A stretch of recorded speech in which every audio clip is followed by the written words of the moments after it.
So hi everyone, welcome back to the channel the decent girl Pooja. आज हमारा chapter है natural and human environment, यानी प्राकृतिक तथा मानव निर्माण पर्यावरण। ठीक है, तो सबसे पहले हम पर्यावरण को समझते हैं। पर्यावरण को इंग्लिश में एनवायरनमेंट कहते हैं, जो कि फ्रेंच शब्द इन्वोम से बना है। ठीक है, अब पर्यावरण क्या है, यानी जिसने हमें चारों ओर से घेरा हुआ है। ठीक है, अब देखिए ये प्राणी है, इसमें हमें चारों ओर से जो घेरता है वो पर्यावरण है। व्यक्ति हो, स्थान हो या वस्तु हो, वो सब हमारे पर्यावरण के भीतर आते हैं। लेकिन पर्यावरण में सामाजिक, भौतिक और आर्थिक, सांस्कृतिक आदि चीज़ें भी आती हैं। ठीक है, अब हम इसका वर्गीकरण करते हैं। भौतिक पर्यावरण, जैविक पर्यावरण और सांस्कृतिक पर्यावरण, यानी कि हम इंग्लिश में नाम नोटिफाई करेंगे। Physical environment, biological environment, cultural environment.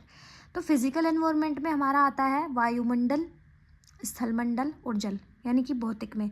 और जैविक पर्यावरण में आता है हमारे पौधे, जंतु, सभी जीवित पर्सन, यानी जिनमें जान है। सांस्कृतिक पर्यावरण में आते हैं हमारे धर्म, शासन, समाज, जो कि व्यक्तियों ने बनाए हैं। Is in clear? अब है हमारा पर्यावरण, यानी कि पर्यावरण के घटकों की हम बात करते हैं। इसके दो घटक है, जैव घटक, अजैव घटक। जैव घटक वे होते हैं जिनमें कुछ जान होती है, और अजैव घटक वे होते हैं जिनमें जान नहीं होती है। अब जैवमंडल में हम देखते हैं, यानी बायोस्फीयर की यहाँ बात कर रहे हैं, पृथ्वी का वह भाग जहाँ जीवन पाया जाता है। इसमें पौधे, जानवर, सूक्ष्मजीवी शामिल है। जीवमंडल हम उसी को कहते हैं। ठीक है, जहाँ जीवन है।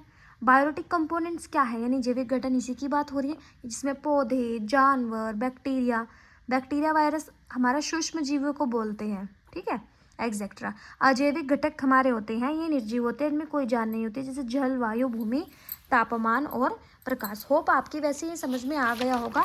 अब हम देखते हैं प्राकृतिक वनस्पति और वन्यजीव, यानी कि नेचुरल वेजिटेशंस। यह पौधों की प्राकृतिक वृद्धि है जो मानव के हस्तक्षेप के बिना उत्पन्न होती है। इसमें पेड़, झाड़ी, घास, अन्य पौधे शामिल हैं जो प्राकृतिक रूप से उगते हैं। अब देखो, इसमें तो मानव को अपना हस्तक्षेप देने की जरूरत नहीं है।